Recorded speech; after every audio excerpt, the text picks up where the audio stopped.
The following program may contain subject matter and language suitable for mature audiences. Viewer discretion is advised.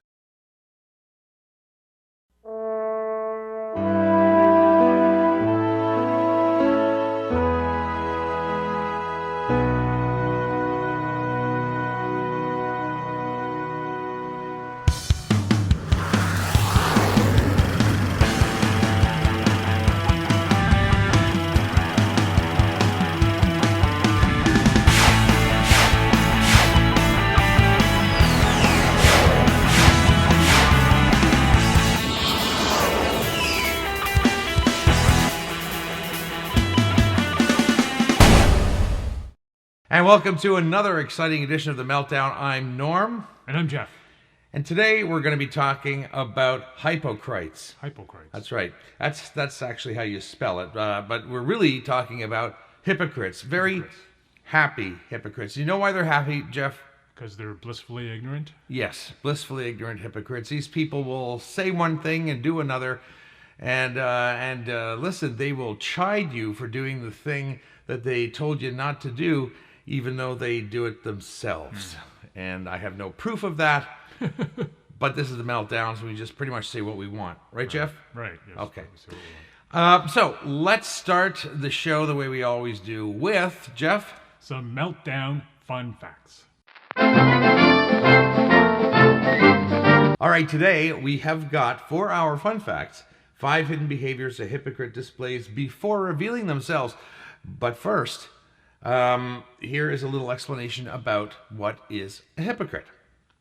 A theatrical mask from the 1st century BCE, hypocrite comes from the Greek word hypocrites, which means an actor. The word hypocrite ultimately came into English from the Greek word hypocrites, which means an actor or a stage player, and that's from Merriam-Webster. I went to school with the Merriam-Webster. She knew every definition in the book. She did. Tennessee Williams once said, "The only thing worse than a liar is a liar that is also a hypocrite." Agreed, Mr. Williams. Lying is bad enough, but lying about lying? That's dishonesty at its most scandalous. Hypocrites are the people who try their damnedest to convey a sense of virtue only to reveal that they're about as deep as a puddle. Unsurprisingly, people despise hypocrisy. According to a study in psychological science, people dislike hypocrites more than those who openly admit to engaging in a behavior that they disapprove of. And to be quite honest, I love it when people own their shit. Right? Yeah, I did something wrong. I much prefer that over, no, I didn't, or, you know what I'm saying? Yeah. It's true. I mean, hypocrisy is ridiculous, but honesty is the best policy. Do hypocrites display any peculiar behaviors before revealing themselves as the frauds they are? Yes, as a matter of fact, here are 5 such behaviors. Are you ready for this? Oh, yes. Okay, here are the 5 signs. Fine. Number 1, inconsistencies. Of course, one may be inconsistent without being hypocritical. For example, an unpredictable employee who is capable of great performance may demonstrate inconsistent efforts and results. They're not hypocrites, they're unreliable. But hypocrites' inconsistencies tend to be more calculated and related more to word and deed, and this behavior gets worse as time passes. They'll say one thing and do something else more frequently. Do you know people like that? I think you do, just by your Yeah, I'm trying to think of a sort of a clear example. It's just I used to manage a men's baseball team, and there's this one guy on the team who really had anger issues. And I remember one day he got angry at everybody. One day he gets angry at this one player, and he actually asked me to apologize to this player. And I just said, I won't use his name, but that's not what an apology is. So there was hypocrisy for sure. Yeah, for sure. Yeah. Jeez. Unbelievable. Yeah. All right, here's the second sign. Do as I say, not as I do. High expectations of others and little to no expectations of themselves. Perhaps this is all that needs to be said. The hypocrite may be articulate and charming in their manipulative efforts, but they'll never emulate any standard they set forth for others. Dean Burnett, a writer for The Guardian, uses the British political scene to emphasize this point. Where do people get off dictating how others should behave putting restrictions on what they can say and do that they don't adhere to themselves. It's wrong and immoral and shows that they can't be trusted, pretty much. Here's the third sign, playing the victim. Make no mistake, hypocrisy and narcissism are two peas in a pod. Like peas and carrots, as Forrest Gump would say, both groups of people will always try to play the victim. Never is this act so evident as when they're caught for being in the wrong. Hypocrites can also be quite crafty. They may use sleight of hand to shake off any blame placed their way. This woe is me attitude wears quite thin after a while. Indeed it does. And by the way, if you recognize any of these behaviors or signs as your own, pay attention. Number 4, an aura of superiority. A hypocrite's level of arrogance and superiority is borderline narcissistic. Attempt to engage them as equals, and you'll likely walk away feeling like a student who has just been reprimanded by the teacher. They'll, directly or indirectly, mock your intellect, maturity, the irony, or stability. Similar to playing the victim, this condescending veil will wear thin as the relationship progresses. After all, when no one likes you, it's pointless to act superior. Very true. And the last sign of hypocrisy, they start being nice to the right people. Watch a hypocrite carefully enough and you'll inevitably see their two-faced attitude come to the surface. The important people, for example, those with power, will bear the brunt of a hypocrite's inauthenticity. If those important people are smart, they'll dismiss the charlatan without prejudice. You see, hypocrites like to believe that they belong to a certain class, despite their victim playing, complaining, and outright lying. The only class to which these fraudsters belong is alongside all the other phonies. And, there you go. Well said, and I couldn't agree more. Yep, hypocrisy is just ridiculous. Okay, so that's that, and we have some silliness and stupidness about hypocrisy. But before we do that, Jeff, what do we do now? We go to Lou for a Meltdown Minute with Lou.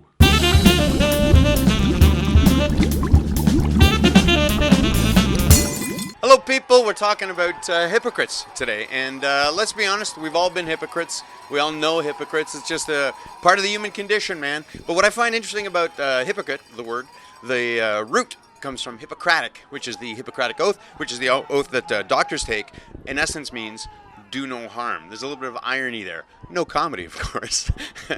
just some irony. But what are you going to do, right? Everybody says something and then gets mad at somebody else for doing the thing they just did, right? Whenever you get caught up in traffic, you're like, look at that, beep, beep, beep, beep, beep. And you probably just did the very same thing previously. And the guy in the car behind that is going, look at this, beep, boop, ba-dee, ba-doo. He's a robot for some reason. R2-D2 is in the car behind you. R2-D2. That's weird.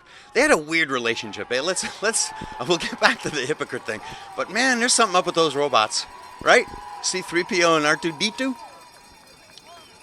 I'm going to have to follow up on this with you guys.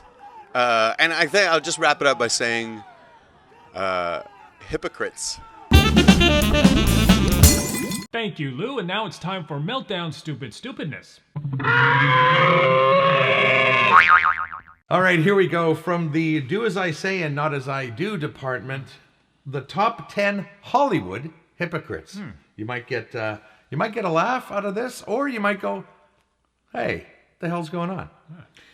Number 10, we'll start from the top and work, yes, of course, yeah. Or the bottom. Yeah. No, what's the bottom? Is the bottom one or is the top 10? Well, I guess if we're on hypocrisy, number 10 maybe is only the 10th worst as opposed to the number 1. Okay, worst. so we'll start with the 10th worst. Okay. Sure. Whoopi Goldberg erroneously plays the race card on The View against Obama's critics, even flat out saying, I'm playing the damn race card now. Yet the self-appointed investigator of all things racist proved impervious to real racial offense when her then-boyfriend Ted Danson dressed in blackface and carpet-bombed a Friars Club audience with the N-word, a routine that Whoopi not only approved of, but helped craft. Yeah, I forgot about that, but now you reminded me. Yeah. So, and I wonder if Justin Trudeau helped her write that routine. Anyway. Yeah. Low Well, blow. Okay, here we go. Number 9. Okay, number 9. Spike Lee. Speaking of those oblivious to their own racist sins, Spike has blasted Colin Powell and Clarence Thomas for thinking like whites, and chided fellow black filmmaker Tyler Perry for producing coonery and buffoonery. Yet when Spike was promoting his movie Bamboozled, he took out ads featuring a child with frizzy hair eating watermelon. The ad was considered so distasteful and offensive that even the New York Times refused to run it. Pretty awful. Here's number 8. Michael Moore scolded Hollywood in 2008 for taking subsidies from states in the form of tax credits to produce their movies. Why do they, the large corporate movie studios, need our money from Michigan from our taxpayers? Moore proclaimed. Good point. Now fast forward to 2010 and Moore took more than $1 million from those same Michigan taxpayers for filming part of his socialist propaganda movie, Capitalism, A Love Story, in that state. The movie grossed more than $17 million in total. What do you say? Oh, I'm just nodding. I'm thinking of the other Michael Moore, the director. There's another Michael Moore who's a director. That would be 2 more. So this is I'm pretty sure this is the Bowling for Columbine Michael Moore. Yes. Oh, obviously. Obviously. Okay, here's number 7. And here's a name we all know and love, I think. Alec Baldwin. Alec Baldwin. Okay. Yeah. Alec Baldwin. Forget for a moment that he actually wrote a book on parenting after he left his 11-year-old daughter a voicemail calling her a rotten little pig. The Father of the Year railed against the evils of big banks raiding the taxpayers for bailout money in 2008, writing this in the Huffington Post. To hell with Wall Street. Don't give them the money. Don't loan it. Then 3 years later, he became the pitchman for Capital One, which received $3.56 billion of that very same bailout money he got all worked up about. Here's one that makes me weepy and sad. Harrison Ford. Oh. Han Solo. Love you, Han Solo. Harrison Ford is the chairman of a global conservation group, and he got his chest waxed on camera to bring awareness to climate change. Yet the aging Indiana Jones owns 7 airplanes and has stated, "I often fly up the coast for a cheeseburger." Yeah. He doesn't fly the Millennium Falcon, though, does he? No, probably just a regular be plane. A gas guzzler. I don't know. The Millennium Falcon should not. probably have technology that right. that doesn't leave a carbon. That would actually, be I'd like to believe right. that. Yes. I mean, Harrison That Ford may do this, but Han Solo would never do that. Yeah, exactly. Okay. Here we go. Number 5. Another environmental fraud is Barbra Streisand, who harps about a global warming emergency.